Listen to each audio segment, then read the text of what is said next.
I'm Lawrence Seiler. I'm professor and chair of sociology at Queens College of the City University of New York. I, along with my colleague Andrew Beveridge, who you will meet in a few moments, are working on a project together with IBM, a joint studies project. It concerns the integrated workstation in social science research. But before I go any further, I would like to share some information about Queens College and our master's program. Queens is one of the senior colleges in the 21 units of the CUNY system.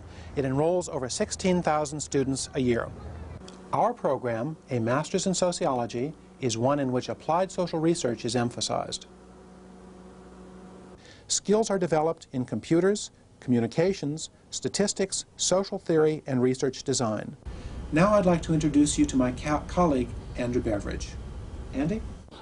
Our goal is to investigate the optimal mix of mainframe and microcomputer use in social science research, and to develop a curriculum around it.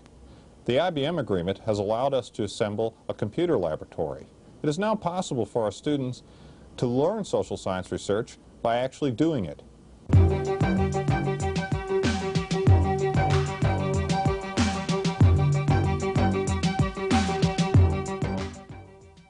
To analyze the data, students learn to use SAS, which is one of several mainframe packages, which is now available for the PC. And in our case, we use it on the PC, XT, and AT.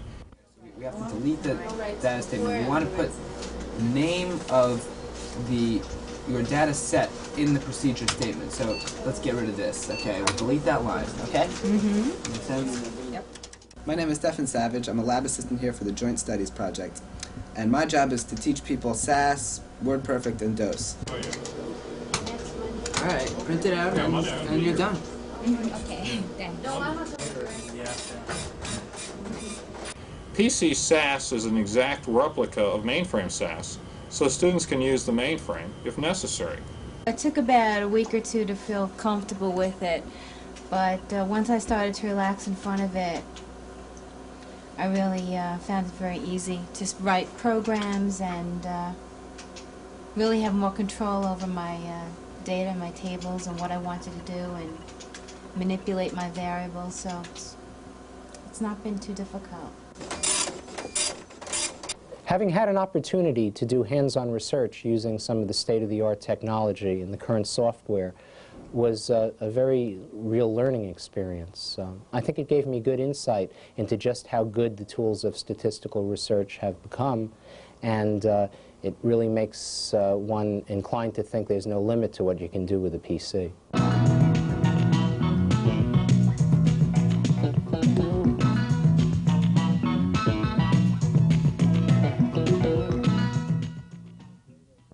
The students in my class are mainly using data from the 1985 survey, which is based upon 1,534 randomly selected respondents from the adult U.S. population.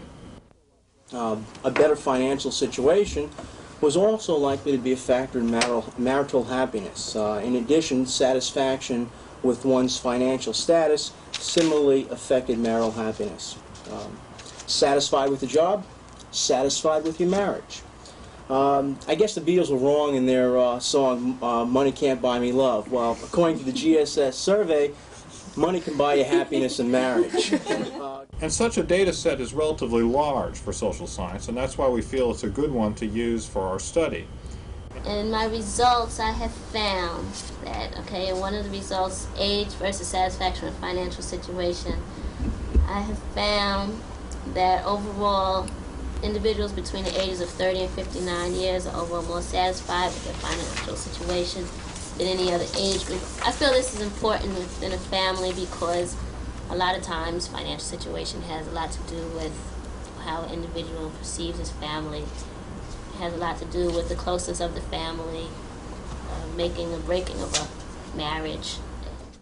To do the work, they select the variables that are of particular interest to them, and then they perform frequency analyses, cross-tabular analyses, and more elaborate analyses.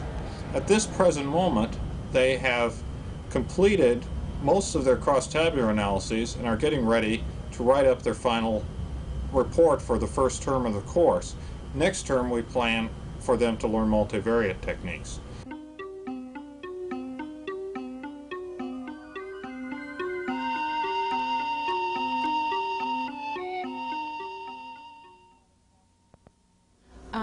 doing a study on job satisfaction, particularly attitudes at the workplace and education, and how education affects those attitudes. My study concentrated upon attitudinal position towards different countries, foreign countries, including Brazil, Russia, Japan, and Israel. One of the basic philosophies of the program, as I mentioned before, is to teach students data analysis by having them do it. We feel this is far better than simple book learning. For my project, I looked at some of the statistical differences between the 1980 and 1984 presidential elections, and specifically where Ronald Reagan's strengths and weaknesses were in those two elections. Currently, I am working on a project which I have entitled Family Satisfaction. So far, I have done two-way cross-tabulations. Currently, I am working on my three-way cross-tabulations. When the students discuss what they're actually doing, the topics range across the broad expanse of sociology and other social issues. It makes them, and forces them, in effect, to make their own decisions about the choice of topic which they're going to analyze, how to pursue it, etc. Of course, we give them quite a lot of help. I believe that my experience in the program gave me the edge I needed when looking for a job, and using real data made the learning exciting.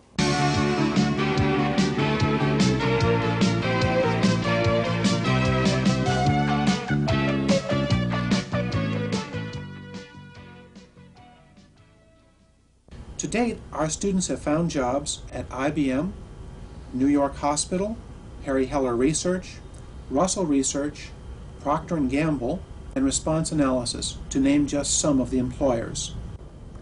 Having the benefit of a state-of-the-art facility with maximized computer capabilities makes it possible for teaching and research to move in a new direction, revealing new avenues of social study.